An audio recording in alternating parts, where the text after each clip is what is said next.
Excuse me. Hello, ladies and gentlemen.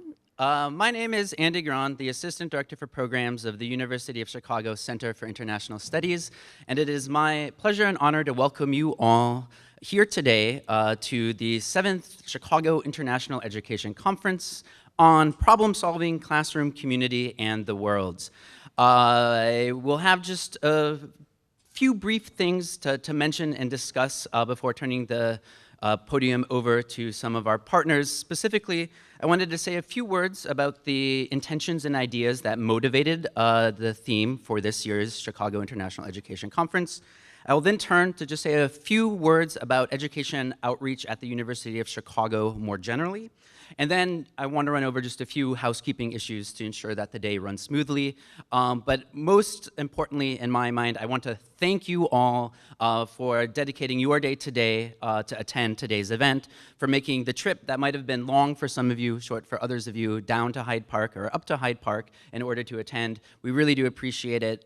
We organize these events because of our immense respect and gratitude towards teachers like yourselves. So thank you one and all for being here today. To you all. Before actually turning to discuss the educator outreach programs that we sponsor more generally, I did want to take a moment just to say a few words about the theme for today, which is problem-solving, classroom, community, and the world. When our co-sponsoring partners got together months and months ago to think about a theme on which to organize today's event, we brainstormed many ideas. We knew that we wanted to have an international focus. As a consortium of area centers, including the Center for International Studies, we are dedicated to supporting teachers and internationalizing their classrooms. And in deciding how to best support this mission, we came up with the following idea: problem-solving, classroom, community, and the world. We realized that all around the world, there are a variety of problems, whether it be violence and conflict, climate change, environmental issues more generally, that demand and warrant action and initiative, and that many of the problems that exist or concerns that exist elsewhere around the world are also concerns that we share here in the city of Chicago.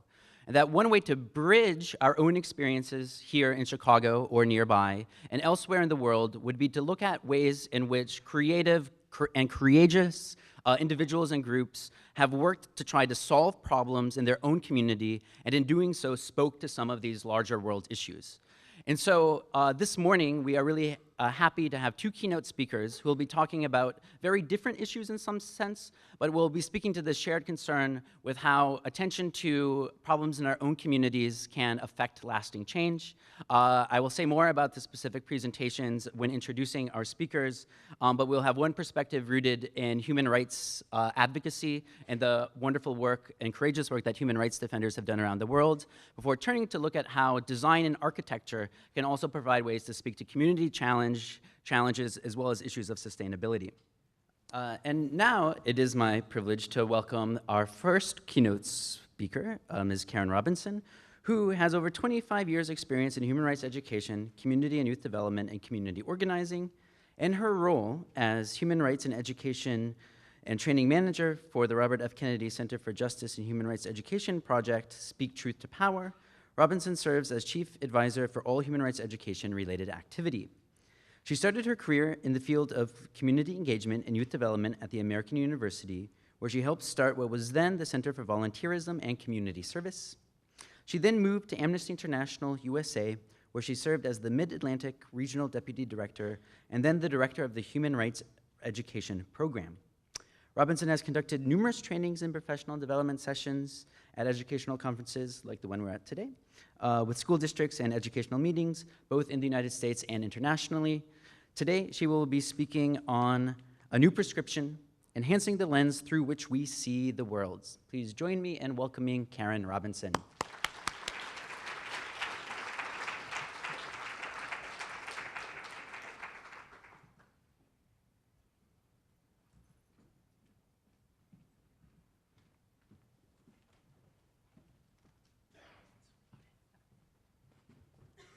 All right. So my daughters mock me. My daughters are quite skilled at Prezi and all these things, and they look at what I put together and they're like, Mom, seriously, they're 12. And they fill me with great joy and challenge. But it is really such a pleasure to be here, and I want to thank Andy and his team at the University of Chicago Center for International Studies for pulling this together. At the table, I heard that these conferences are always fantastic, so I hope I can kick us off on a good note. The theme today for your conference here, problem solving, classroom, community, and the world, is brilliant. And from my perspective and the work we do at the Robert F. Kennedy Center, it aligns perfectly, and it's quite exciting. I'm really also honored to be here with you as teachers. You are by far my everyday heroes. The work you do is critical and should be celebrated so much more than it is. And because of that, I will not speak for the whole hour, because I know that in this room exists great wealth of knowledge and experiences, and that Q&A time when we can actually have a conversation is such a valuable learning opportunity that I don't want to miss out on it selfishly. To become a teacher says something about all of you. It's not easy. It's not always rewarded. It's not always recognized. But it certainly says something about your ideals, your passion, and your commitment to tomorrow, to something better. The reality is that your everyday journey does not always align with your passions, does not always allow you to fulfill and really live out your ideals, doesn't allow you to really carry out the why you became a teacher, often pulling you away, multiple demands, moving goalposts, multiple stakeholders, not really allowing you to teach and to spend real time with your students. I recognize that fully, but what I'm going to ask us to do today, I know that professional development sessions, I remember them, you get excited, you get pumped up, you go home, back to your classroom, and you see a note that you have to do ABC. That has nothing at all to do about what you just got so pumped up about. So I'm going to ask that today we kind of step away from the reality, although I do recognize that that is there, and let's think back about that passion, why you were teachers, what you're here for. You came to this conference, you know that it's a rich and vibrant opportunity. So I want to stay here in this moment. I'm going to ask you to engage in a little activity. So I want you to put your hands in front of your face and close your vision. Come on, all of you, participatory, let's go, let's go. I want you to think about, and this may be challenging, but the first time that you started to think about the United States as a landmass, geography, your lens opened just a little bit. So open your lens just a tiny bit. And then, by way of your teachers or news or what have you, you understood this thing called demographics and people and who people are and where they are. So your lens opened up just a bit more. So we can open our lens just a little bit more. So we're beginning to see more and more. Then you started to understand and learn about travel, and you learned about economics, and you learned about politics. And slowly but surely, your lens opened and opened and opened. Some of you delved into this even more and started to study gender relationships and race, and your lens became so wide that when you thought about the United States, you no longer just thought about this landmass. You thought about all of the layered and nuanced issues facing a country with people that move and work and are different. You're able to engage in a dialogue that is thoughtful and rich. You're able to make informed decisions based on all that you see, all that you take in. And that's what we want our students to do. We want our students to be able to face these issues every day with the broadest lens possible. So I'm going to ask you to take a moment and think about your students' lives from their devices. Typically, I would pull out newspapers now, but I know very few people read newspapers anymore. but their devices and blogs and the information that's coming into them from the front pages of local or national newspapers, if they watch television, the lead stories, what does their world look like? Elections, politics, ISIS, Ebola, the economy, immigration, budget cuts, personal freedoms, access denied. How do they see the world? I remember driving, it was probably in my 30s, driving along one evening after practice, and I started to realize that I could no longer see the signs in front of me with as much clarity. Probably should have pulled over. No, it wasn't that bad. But my vision wasn't what it used to be. I needed a prescription change. I needed to see the world through clearer, different lenses. And I really believe that life is not so different. What we see and what's before us every day can get very blurry. It can get very complicated. It's very nuanced and layered. And I think that holds true for all of us, but particularly our students, who are really at a point, whether they're elementary, middle, or high school, university students, that place of trying to understand where they fit in this world. How do they handle their realities and these expectations that are put on them from so many others? How do they navigate that? It's complex, it's nuanced, it's layered. How can you, as a teacher, help enhance their lens? Help make their vision clearer so they can analyze more deeply, dialogue in thoughtful, informed ways, and make decisions, become problem solvers in their classroom and in their community and the world. What would that new prescription look like, and what would it be grounded in? I believe very firmly that that is human rights. Why human rights? Human rights provides both a values foundation and a legal framework. All right. Now, how many of you have, I know that quite a few of you have participated and do human rights work, so how many of you bring human rights into your coursework now? Okay, a good handful. So human rights, really, at the core of it is the Universal Declaration of Human Rights, in which 30 articles, right, and unanimously adopted by the UN in 1948, 30 articles that set forth the rights that we all have just for being human. Now, I'm not going to delve too much into human rights now, although you obviously have opportunities here in Chicago, many professional development opportunities to do that, including one that we'll host this summer. But I do love to start with the preamble. The preamble says, whereas recognition of the inherent dignity and of the equal and inalienable rights of all members of the human family is the foundation of freedom, justice, and peace in the world. Freedom, justice, and peace. Powerful lens through which to view your world, to think about the world, to think about the challenges, the problems, and the solutions.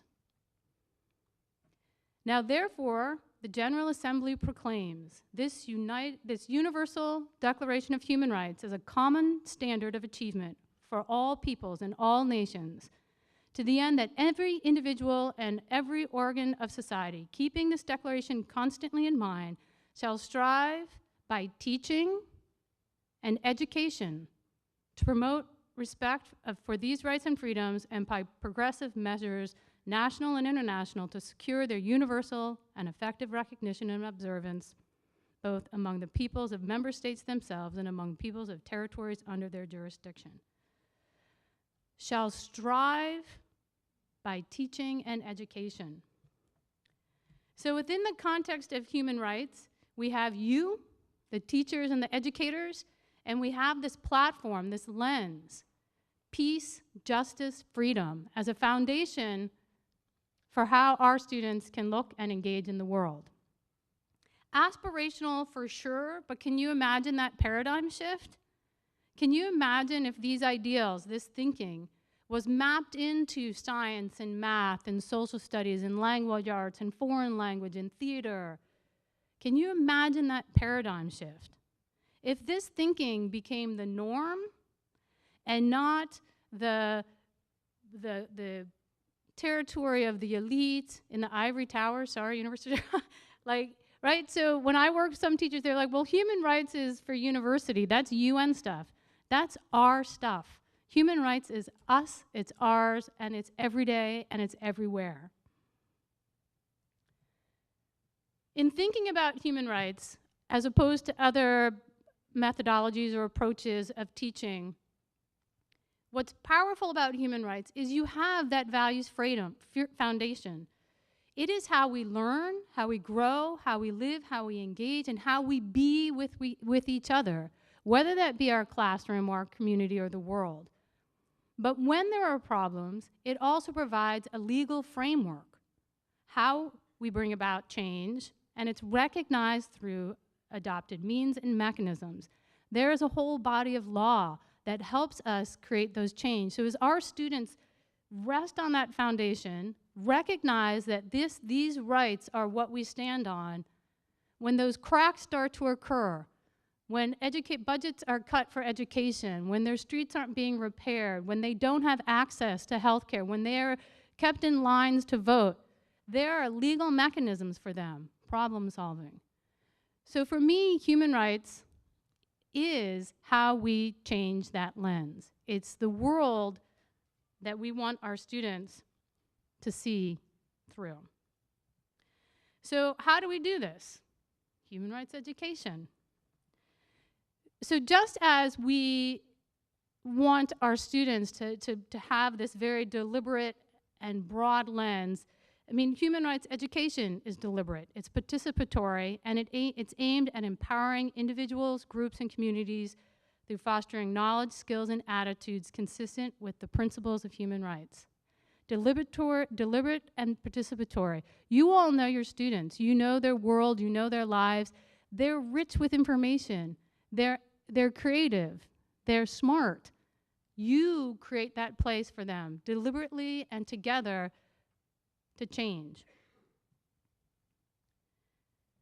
So we talk about human rights education as it teaches about human rights, for human rights, and through human rights. What does that mean to you?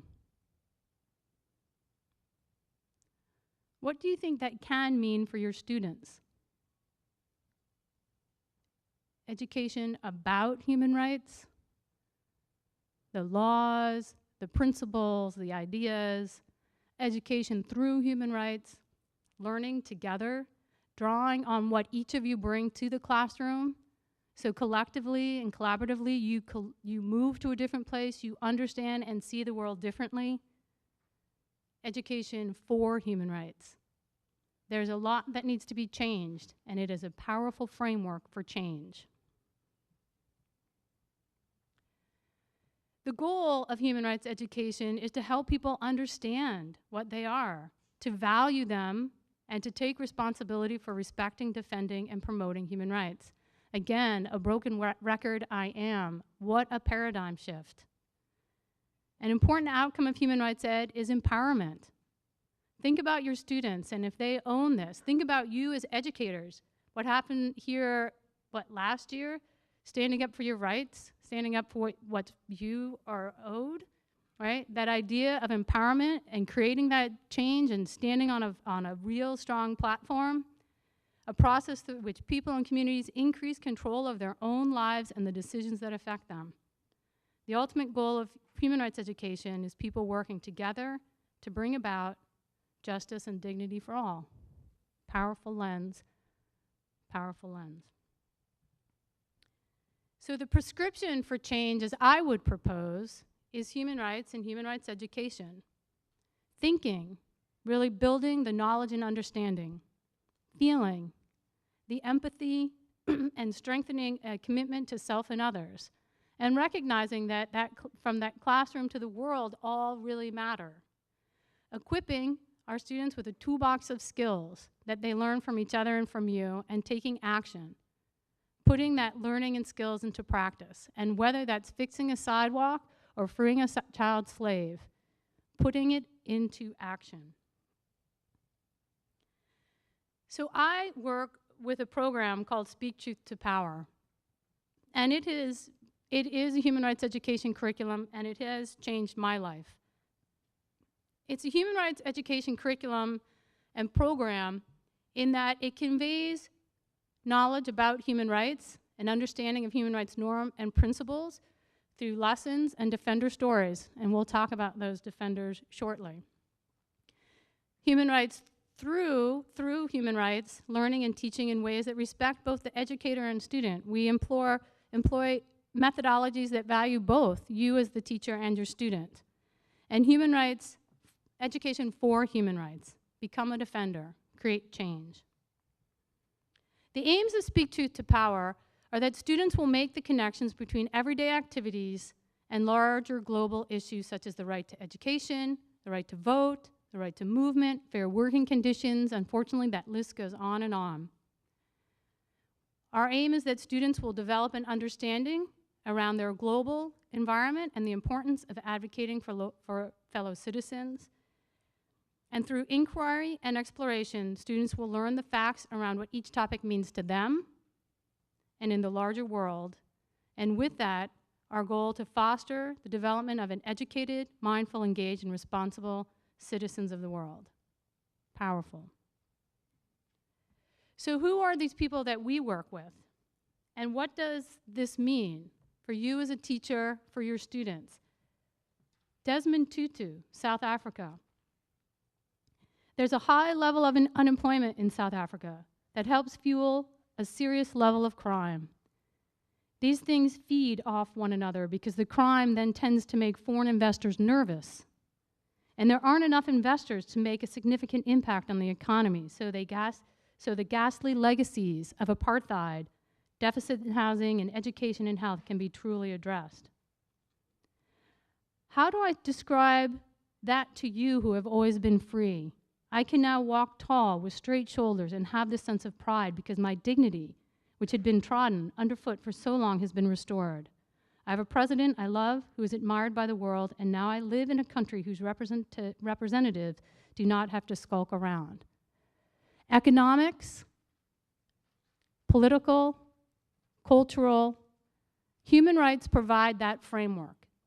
So when we think about the lens that our students can look through the world in, we're talking about, in the case of Bishop Tutu, an economic lens, a political lens, a cultural lens. Marina Pizzolakova. Shortly thereafter, I encountered the mother of one of my son's classmates in front of the school. Half of her face was severely bruised. She wouldn't tell me what had happened. One evening, a few days later, she called me. Her story shocked me. When her husband was wearing a suit and the button fell off, and it was not fixed quickly, he took a shoe and slapped his wife in the face. For 2 weeks, she couldn't go out. She was really distressed and hurt physically and emotionally, hurt. Because half her face was black and blue. I asked her, why don't you just leave him? A very typical question, and she said, where would I go? I said, divorce. Divorce him, get out, get another apartment. I depend on him completely. And in this exchange, I saw everything. The way the abuser was consolidating control, decreasing self-confidence, and diminishing self-esteem. I also heard her story of how he would come home and go to the kitchen, touch the floor with his finger, and if there was the slightest bit of dirt, ask searingly, what did you do all day? The floors in Russian kitchens are always dirty. For this woman, our conversation was an opportunity to communicate with someone who didn't judge her, who didn't say, what did you do wrong? I didn't realize that I had actually started counseling her, but I did from her story that from psychological violence comes physical violence. I'm not an extraordinary person. Any woman in my position would do the same. I feel, however, that I am really lucky because I was at the beginning of something new, a great development in Russia, a new attitude. Now everyone is talking about domestic violence and they're doing something about it. Domestic violence is an issue we face in this country constantly, all the time, 1 in 3 women. How do we understand that? How do we bring that to our students in a way that they can understand, that they can talk about without feeling too close? That's how we use Marina's story and examine what are her strategies for creating change, problem solving. Kailash. We were so fortunate to have been working with him for years and so thrilled that he was finally recognized for his unbelievable work on child slavery. Despite this, I'm not in favor of a total boycott or blanket ban on the exports of Indian carpets. Instead, I've suggested that consumers buy only those carpets that are guaranteed made without child labor. Consumer education is a must to generate demand for such carpets. We believe that if more and more consumers press the issue, more and more employees would be compelled to buy child-free carpets and replace children with adults. It is unfortunate that the last few years, India, Pakistan, and Nepal, the number of children in servitude has gone up. Kailash did not believe in boycotts. Again, how do we work with our students when they see a problem to think about solutions? Draw on the stories of others that have done it. Kailash is perhaps one of the most noted now, but there are so many others. Problem solving. We don't have to reinvent the wheel with our students, whether in the classroom, the community, or the world. Juliana Tagbazi. The shrine claims powers it does not have in order to instill fear in the slave and to stop them from escaping. The practice is deliberate, a deliberate attempt by men to subjugate women. A man commits a crime and a woman has to pay for it. That is unacceptable. Likewise, the shrine is a crime against children. The child of a slave shares his mother's plight. When the mother has food to eat, the child eats. If she has no food, the child will starve. If she has clothing, the child will likewise have some. If not, that is it. If she goes to the farm, the child goes along. There are thousands of women in Trotsky, slaves with children, who need help. Those who have been liberated also require help in order to recover from the suffering endured in the shrines.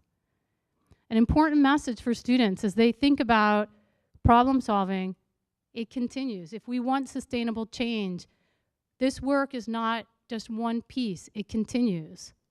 You free a child slave, there has to be something else. How do our students understand that? And how can you as teachers map that into what you're doing in the classroom and your programming? Lucas Benitez.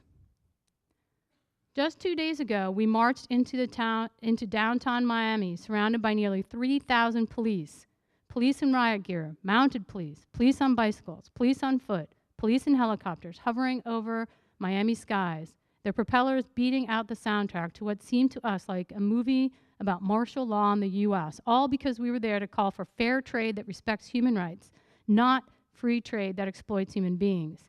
Yet today, here we stand in the historic city in the heart of the U.S. government receiving this prestigious award for our work in defense of human rights. The truth is, my friends, I am confused. It is hard for us to understand in which of these two worlds we actually live. In the world where the voice of the poor is feared and protest in defense of human rights is considered the gravest of threats to public security, or in the world where the defense of human rights is celebrated and encouraged in the pursuit of more just and equitable society. While this question may well be complex and important question that we must face in this new century, there is no doubt about how Robert Kennedy would have answered this question today. He, like the other great heroes who were torn away from us 35 years ago, Dr. Martin Luther King, would have been there with us in the streets of Miami, quite possibly feeling the same fear we felt. So when we work with students whose voice is sometimes voiceless, do we send them mixed messages? Your voice has power, your voice is important, but is it heard? John Lewis. When you stand up to injustice, when you refuse to let brute force crush you, when you love the man who spits on you, or calls you names, or puts lighted cigarettes in your hair, you come to believe that righteousness will prevail. Just hold on. We cannot forget the unsung heroes who cared deeply, sacrificed much, and fought hard for a better America, for the brave men and women who stood in unmovable lines because they were determined to vote, for those who expressed themselves by sitting down in Montgomery, in Nashville, and Birmingham, and throughout the South. They were fighting for a just and open society, for the black and the white freedom riders who rode a bus, faced angry mobs, survived a burning bus, and slept for days on the cold floor of a jail cell. They too must be looked upon as the founding mothers and fathers of a new America. We must move our feet, our hands, our hearts, our resources to build and not tear down, to reconcile and not divide, to love and not to hate, to heal and not to kill. I hope and pray that we continue our daring drive toward the beloved community. Those are hefty concepts, hefty ideas. What we try to do through our work is introduce these stories and more, and to show them in the light of social science or language arts or math and science. So again, that these ideas, this thinking of human rights, this understanding, this lens, is not foreign, it's not alien, it's something that students can grasp. They can see it when they walk out in the streets, they see it when they travel, they see it when they go to the store, they see it when they watch the news and read the newspaper or go onto a blog. In our work, we pull from these stories themes, issues, ideas, put them into lessons, and then challenge students to become defenders. What are you going to do about what you have just learned? How are you going to take action? And how can we support you in that effort? How do we take them from a lens that is narrow to one that allows them to see this world that is complex, that is nuanced, that is a little scary, that's complicated, but we can handle it. They can figure it out. They can figure it out when you think about the Ebola, right? People are getting all freaked out about it. Look at a map of Africa. Look at where people are freaking out because someone has come. My husband is South African. Our nephew and nieces are coming, and their classmates are worried that they're coming from Africa. Oh my, do they have Ebola? It's like South Africa is very far away. Basic opening the lens. Take a story like Bishop Tutu. Teach people where South Africa is. Teach our students, and then open the lens. Open the lens, open the lens. We need the lens to be as wide as possible. And this is not about politics. This is not about Democrat, Republican. This is not about that. This is about who we are and how we live together, how we be in society, how we are together, and the role that our students will play going forward. You have that power. You have that opportunity. So let's see if I can do this right. See if I don't need So what does this look like for some of the students that we've worked with? Oh, Andy, I may need you. I'm sorry. Sorry. Video.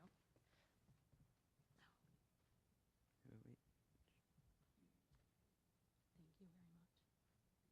Let's start with this one, because that's here. So every year we have a video contest. This is one way that we work with students to express what they've learned and to share their vision.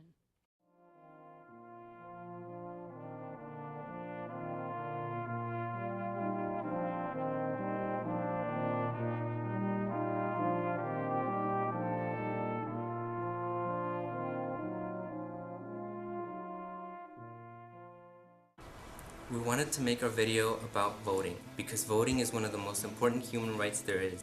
Human rights activists all over the world have worked to help people have the right to vote. We chose Congressman John Lewis as our inspiration, not just because he was a freedom rider or a long-serving congressman. We chose him because when the Supreme Court recently gutted the Voting Rights Act, he was the first person to stand up and demand that the law be rewritten. He wanted it to be stronger than ever before so that everyone, no matter their race or where they live, could have this most important human right, the right to vote. In our community, there are people who can vote but just can't be bothered. There are also people who would love to vote but are undocumented and they aren't allowed to. Buenos días, hija, ¿cómo estás? Estoy bien, gracias. ¿Y usted? Bien, bien. ¿Qué hiciste en la escuela hoy? Hoy en mi clase de economía nos registramos para votar. Oh, qué bien, yo siempre he querido hacer eso, nunca he podido, nunca he tenido el privilegio. Pero qué bueno, hija. Sí, lo estoy haciendo por usted y por la familia. Yo sé que usted ha estado aquí en este país más de 20 años y quiero que su voz de usted sea escuchada a través de mí. Qué bien, hija, y esto va a ser la primera de la familia que va a tener voz aquí en Estados Unidos. Muy bien. Sí, lo hago para que así sea escuchada su voz. Mom, can I ask you a question? Sure. I don't never see you vote. Why is that? I feel like my vote wouldn't make a difference anyway. Why do you feel like that? I mean, your vote is your voice. No, money is a voice. If you're rich in this country, then you get what you want. But, I mean, it's a lot of people that feel like that, and that's why nothing happens, because you feel like you should stay at home and not vote because it don't make a difference. If everybody that felt that way just get out there and vote, we would see a change. Wow, I didn't know you were so passionate about that. I really am. I just turned 18. It's exciting. I want to do it. Can you come with me? Yes, I would love to experience your first voting, and I guess I could get back into it. Thanks, Mom. In January of 2014, Illinois passed a law that lets 17-year-olds vote. That's easy to understand, but there are some conditions. En enero del 2014, Illinois aprobó una ley que permite que las personas de 17 años puedan votar. La ley es muy simple de entender, pero hay algunas condiciones. 17-year-olds can only vote in the primary, but they will be 18 by the time the general election comes around in November. We decided to try and register every eligible 17-year-old in our school. Las personas de 17 años pueden votar solamente si cumplirán 18 años en el tiempo que las elecciones generales vengan, cerca de noviembre. Decidimos intentar registrar cada persona elegible de 17 años en nuestra escuela. Take a look over 100 voter registration forms. And you can bet that the students of Gage Park are going to have an impact on this primary election. Y te apostamos que los estudiantes de Gage Park van a tener un gran impacto en estas primeras elecciones. One thing about school is they give us lots of practice at being part of democracy. Of course, not as much as we'd like. Yeah, we don't get to vote on what to eat in the cafeteria or how many credits it takes to graduate. But there are things we have done in our school careers that have prepared us to vote. When I was in 8th grade, I voted for class president. When I was in 3rd grade, I voted for pizza. When I was in 7th grade, I voted for student council. When I was in 4th grade, I voted on whether we should watch Superman or Batman. When I was in 6th grade, I voted for student body president. When I was in 8th grade, I was a student juror in the mock trial.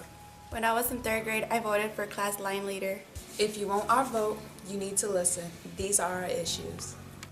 My name is Stephanie Burr, and I want to vote for the candidate who will work to reduce the cost of public transportation for everyone. My name is Keisha Stevenson. I want to vote for the candidate who will work to improve career technical education. My name is Tasha Ritchie, and I want to vote for the candidate who will work to make college more affordable. My name is Maria Garcia, and I want to vote for the candidate who will help immigrant families stay together. My name is Emmanuel Bolding, and I want to vote for the candidate who will work to reduce violence in my community. Senator Collins, you said that voting was a moral imperative. What do you mean by that? What I mean by that is we gain all other rights by the right to vote. It takes voting to bring this nation around so that it upholds the principles of what it means to live in a free and just society. On March 18th, I'll be voting for the very first time. March 18th is the first time I'll be voting. En marzo 18 voy a votar por mi primera vez. On March 18th, I'll be voting for the very first time.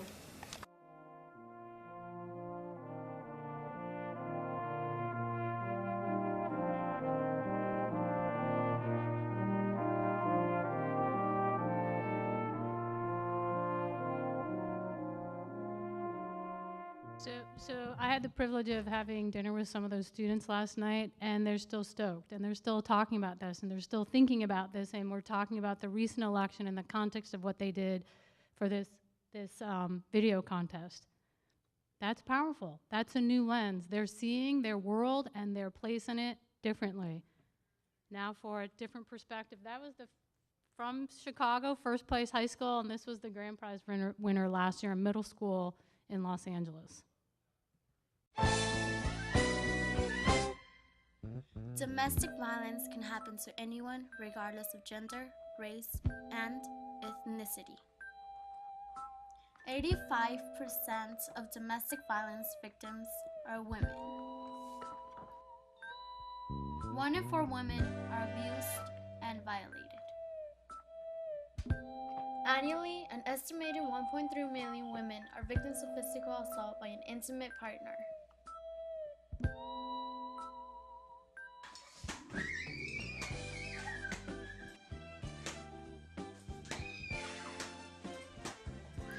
he really love you when he is beating you? Will you believe his excuses after a bloody nose, bruises, and a purple eye? Imagine how different it will be. Imagine the world without domestic violence. Kayla Gonzalez shares her story by showing people her banner. Que le agradezco al centro de mujeres. ¿Por qué? Porque si no hubiera sido por ellos, que manipularon bien mi mente y la limpiaron, tal vez me hubiera quitado la vida.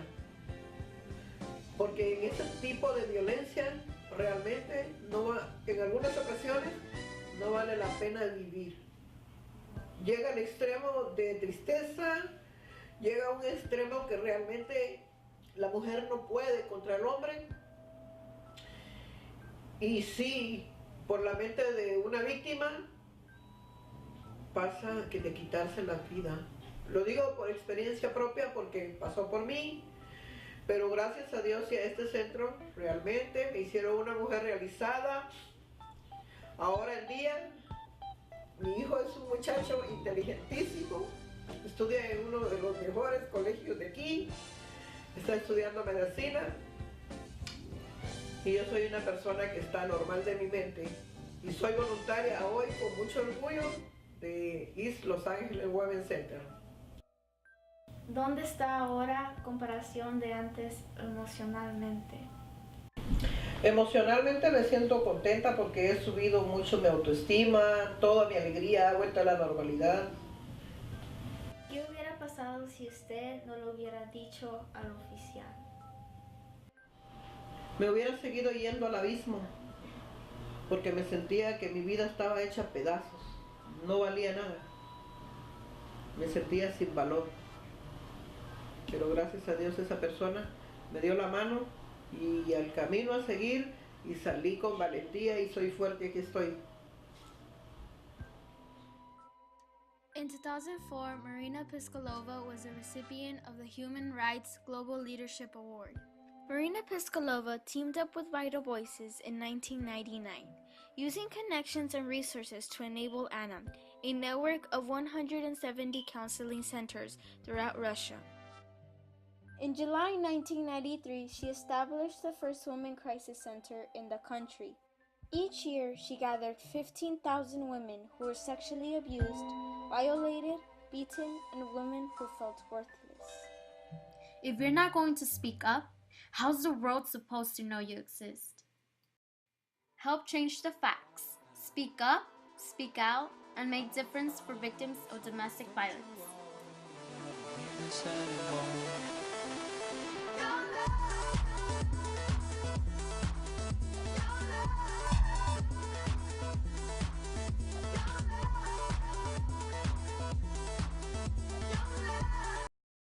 So that's just an example of two of the schools that participated. And when I think about a lens changing, and I think about that, the way that students can, and you know your students can do this. The middle school students in Los Angeles did this picked this topic and produced this video because at the area high school, diagonally across the street, a girl was killed by her ex-boyfriend. And so this topic is real. It's very, very real to them. And they took the time to explore it, to examine it with their teachers in the classroom, outside of the classroom, and understand it through the broadest lens possible. And I've had an opportunity to meet these students as well. And not all of them are working on domestic violence issues, but they're working on issues in their community because they recognize that they can. So for these students and others, you see how the lens has changed. And I know you see it in your classroom. I know that your students can do so much, and you know it. It depends on how we challenge them and what we put before them. And I appreciate that I'm a Pollyanna, but I believe that the world can be better, and I believe human rights is the framework we need. My daughters get so annoyed, not only because I can't do PowerPoint, but they get annoyed because anywhere I go, I see human rights. I see them being fulfilled and celebrated and practiced, and I see them being denied and abused, and they get a little tired of it. But when I hear them talk about the girls who were disappeared in Nigeria, when I hear them talk about so many issues, they're getting it. And I try not to I try not to be too crazy with them, but it's the world as I see it, and it's a world that can be better. The lens changed, the vision is clearer, the differences are still there. Again, I'm not so naive to believe that it's not complicated and it's not layered, and solutions will take a while. Problem solving is a hefty business.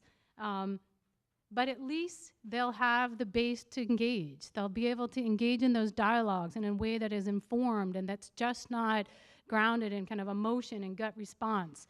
They can make decisions that are informed and that are understanding that if I vote, it has an economic implication, it has a civil, a social, a cultural implication, that they all come together to create this place that we are. Students will have a reference to make these connections in their lives and in the world. But before we move on to Q&A, which I promised was the part I love, I have two favorite quotes when I'm out doing this work, and again, to recognize I am so fortunate to get to work with people like you who are doing this day in and day out. My job is so easy, yours is so difficult, and you are my heroes, so I thank you for that. So two quotes that I live by. One is by Eleanor Roosevelt. And at the 10th anniversary of the Universal Declaration of Human Rights, and Eleanor Roosevelt was one of the lead architects, actually led that effort, she said, where, after all, do universal human rights begin? In small places, close to home.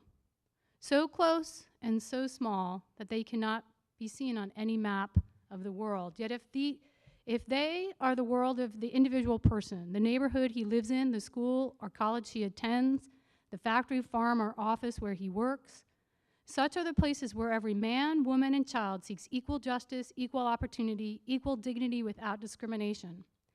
Unless these rights have meaning there, they will have little meaning anywhere. Without concerted citizen action to uphold them close to home, we shall look in vain for progress in the larger world. So back to the theme of the title of this conference. This idea that you move from classroom to community to world is what Eleanor was speaking about. If human rights and how we treat each other have no meaning in the classroom, and how we are with each other in our school and our community, what are we trying to achieve someplace else? They have to be close to home. You are my human rights defenders. You speak truth every day. You enrich the lives of your students. You enhance their vision. You enhance the future. You are the optometrists of the world. You're doing the hard work. And you have the opportunity to take your students to a place where they see, know, and understand how they can be in those small places, but seeing that all through a lens that knows, understands, and sees how they can also be in the world. You send forth, now my second favorite quote, a ripple of hope. And the ripples of hope that you send forth from your classroom will break down the mightiest walls of oppression and discrimination and injustice. And for that, I am eternally thankful. Thank you.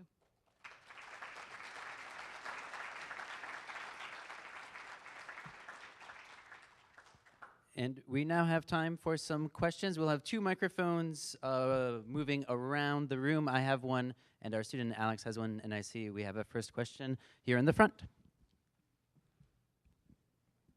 We just had an election, and we had approximately 35 to 40% of the registered voters vote, which seems to me to be emphasizing the mother speaking to the son, why bother to vote? What difference does it make? Because had those people voted, the election probably would have been different. And I tie that in with the Lucas Benitez case that you mentioned, where people are out marching and they see 3,000 police there. So the mother speaking says, why bother to vote? It's money that makes the difference. When you're out protesting and you see 3,000 police because you're trying to protest, where are the Robert Kennedys today standing with the people?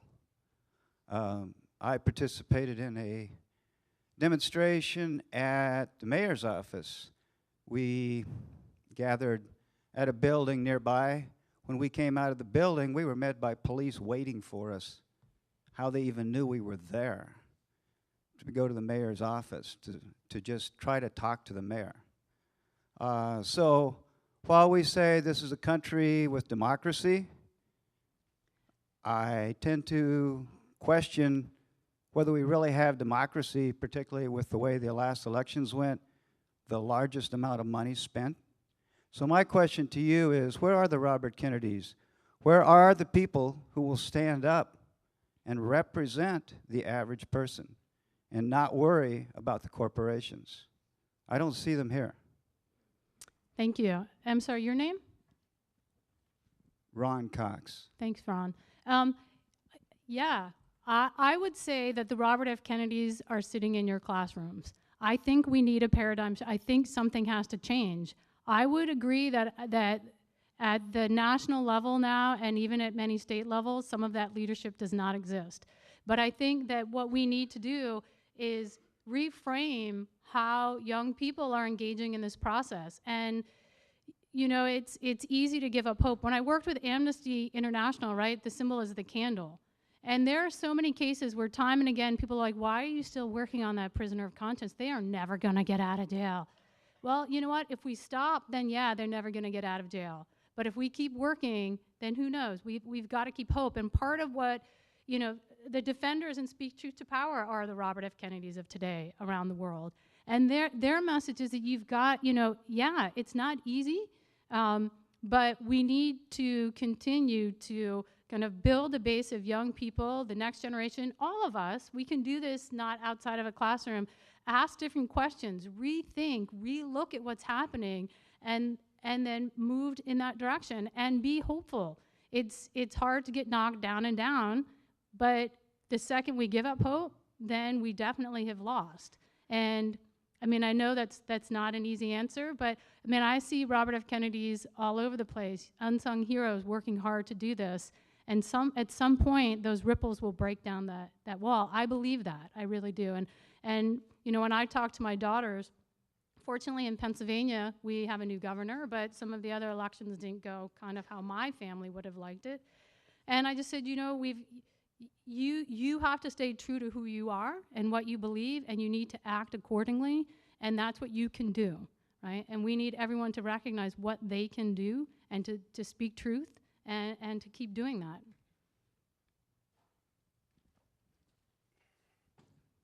My name is Kelvin Moore. I know that obtaining human rights may appear to be hard to obtain, but I tell you that when you see the instance where the cops are waiting for you because you're trying to go and meet with the mayor and promote diversity, I say you get 20 more people to join you, and you go back to the mayor's office. You stand down. If that's a problem, you go see the chief of police, and you ask them. You take these officers' badge numbers down, and you continue to voice your opinion. Continue to push human rights, because the people who make it appear to be difficult to obtain, they want to break you with that. The militarization of the police, you know, helicopters flying around, that's supposed to scare us into not wanting our human rights. But I tell you, we the people, we must stand up for these rights. These are our rights. As teachers, we are actually in charge of making sure that our students' rights, their human rights, are being heard. Thank you. Yeah, I just want to share a story because, you know, my fear in this country is that human rights do become very political. And when working at Amnesty, there were plenty of issues where we found ourselves working with Democrats and Republicans, conservatives and liberals. And I think part of the challenge when you're working with students is to understand, is to ground in that common ground. And I think throughout the human rights framework, you find that common ground and recognize that there are going to be different perspectives on how that's realized. And it is hard. It is hard. I'm a Quaker, and my experience and my life experience has definitely been more to one side of that spectrum. But I think that what we need is to help our students have informed and civil dialogue, which is absolutely missing at the national level now. It's toxic and it's horrible. And I don't know how we expect to have future leaders if that's what they continue to see. So you, in your classroom, can create a place where that dialogue is thoughtful, it is informed, and it shifts away from what we're hearing way too much at the national level. My name is Ruvain Robinson, and for 30 years I taught in the Chicago Public Schools as an art teacher. And I think the work you're doing is very noble, it's very righteous. God bless you.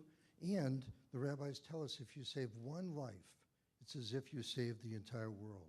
So thank you so much. And this is not going to be a speech. Although I have a lot of time, I am retired. But in any event, I just wanted to say that throughout my career, I did mural making for the CTA and for the schools I taught at. And art is a great medium to teach what you're trying to do to activate kids. And I was just going to make an offer that you can't refuse. When I retired, I continued painting murals at Children's Hospital and schools in Evanston, synagogues. And if there's anybody here, an administrator or a teacher, who would like me to come in and either work with the kids or work by myself, I might bring my wife, and do a mural, the cost is incredibly low. It's basically materials. So, oh, one more thing. I would also encourage you to teach the Holocaust, because in the Holocaust you can jump off from the Holocaust and relate to all the current problems of today.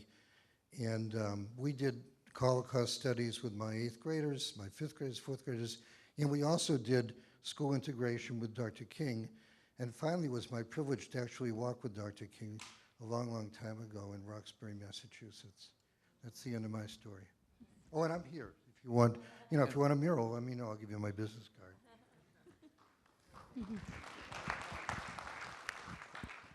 And I actually have one follow-up question, which is, could you say a little more about the resources online for educators through the Speak Truth to Power program? Absolutely. Thank you, Andy. I was going to just mention that. So everything we do is free. The resources are online, but I will give you our website, if you've been to it, is not very good. We're in the midst of a complete overhaul. Not really sure how that happened, but you can still get to the lessons, you can get to some of the content, you can get to videos. We have some great videos of the defenders, but it's all being overhauled with one main goal being a place where teachers and students can come together in community and share resources and share what they're doing. So that's all online and it's free.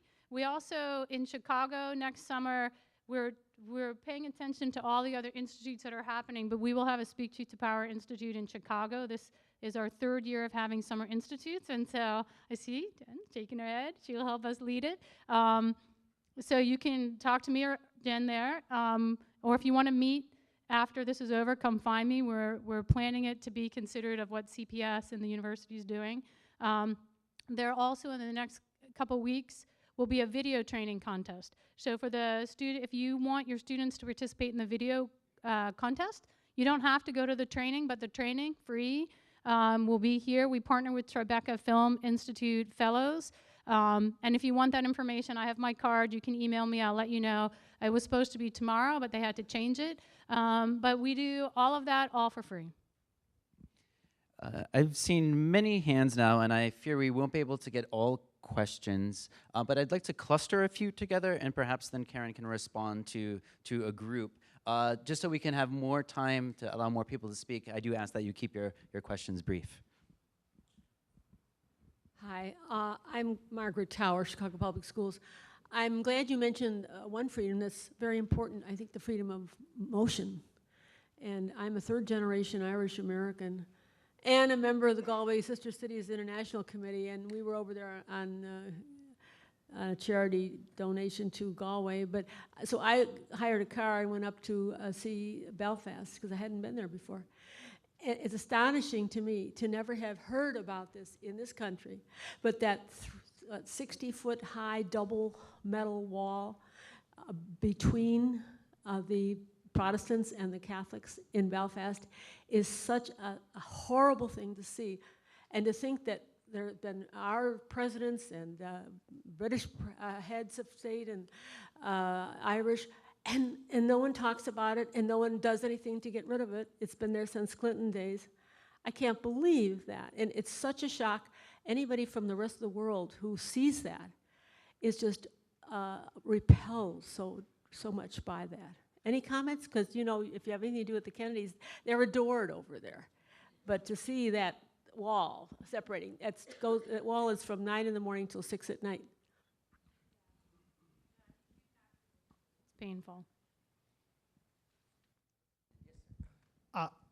Hi, good morning. I was just wondering how you've seen human rights being taught, or what resources you know of that are available for departments or classes other than the humanities, social science classes, or English language arts classes, such as science courses, math courses, or for our real youngsters, our kindergarten through 5th graders. Sure. So we have our curriculum goes K-12. Everything that we have is teacher developed. So that was the other plug I was going to put out there, is if you want to work with, we're constantly developing. We see this work.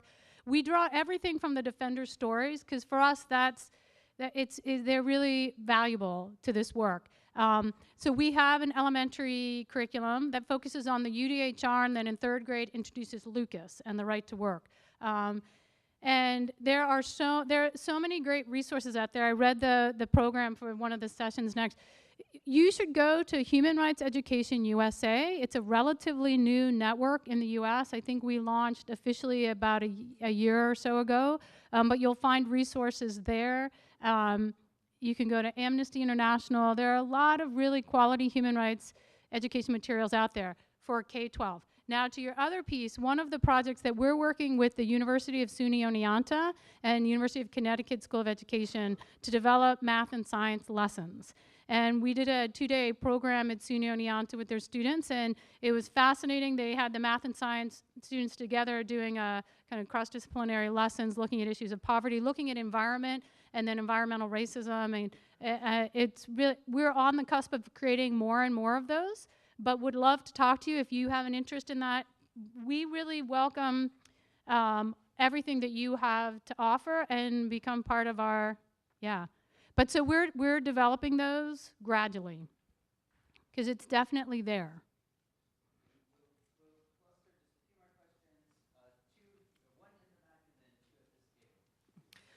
Thank you. Just a couple of questions. I think it's really important to try, I mean, I know it's impossible, but as much as possible to be inclusive of all the stories. I am Palestinian and I work in CPS. I'm a high school teacher. And oftentimes I hear from my students that the Palestinian story is not included. When I've brought it up, people dismiss it as, oh, that's difficult. I also think that the specific situation that happened with the Arab Spring, that's a wonderful example for young people about how kids who are not much older than them have been able to radically change an entire region. And I think also the issues of war and the issues of occupation in that region pose particular challenges for human rights stories and organizations to introduce and teach.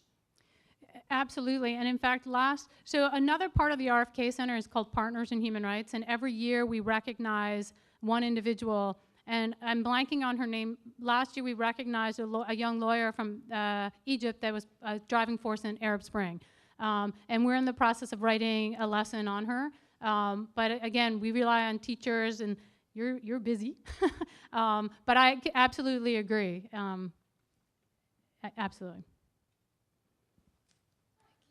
Good morning. A lot of times when people don't have the direct experience that, I mean, it's parents every day who are on pins and needles just waiting for their children to make it home safely. It's parents whose sons are locked up. They don't even know why they're really there. They have no clue. So everything seems so far away and so long term. So just like the mother that said about voting, as African American, the Democrats, I don't see where the Democrats have benefited us. So as far as who's in office, it doesn't really matter to me. It doesn't make a difference. So what can we look forward to?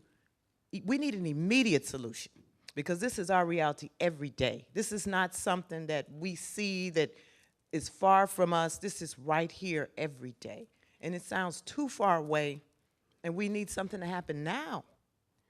Absolutely. So when I was living in Brooklyn, we worked with a coalition. Stop and Frisk in New York is huge, and Stop and Frisk leads to other pipeline. And so we were working with the community on how to use the human rights framework to address that and to bring it back. I'm happy to talk with you in more detail about some of what we've done and how we could partner and play, because you're absolutely right. When Carrie talks about this, she talks about the people who experience this every day. It's their reality, right? Their boy may not come home, particularly boys of color, right? It's the reality. And then you have communities that are of access and means and want to do really good, right? There's a service learning many years ago. There's this great developmental model that looked at the cognitive, moral, and social development. And it starts off with the bright-eyed and bushy-tailed, right? It's based on Kohlberg, Gilligan, and Perry's work. Bright-eyed and bushy-tailed, right? We're going to go change the world. And then how do we, as educators, through experience, learning, and reflection, move them to that place where they can truly sit in partnership with you and as a real ally in helping create change? Because the reality with some of this, one community cannot do it by themselves. It's got to be, how do we come together and find those places and work together? So it's not just a black face talking about stop and frisk, and it's not just a white face talking about, it's not this community, right? That collectively, it's not just the immigrant community talking about the kid at Gage Park who's trying to be deported, right? That collectively, how do we come together and bring the ripples together, right? It can't be just one community. And that's why when I see the videos, I love that, no one of us can do this by ourselves. It's too big, right? But how, as we see more and understand more, find those allies and partners to bring change as quickly as we can, because some of it needs to happen very fast. I completely agree with you, and happy to talk more with you. Please, okay, wow. Please join me in thanking Karen Robinson.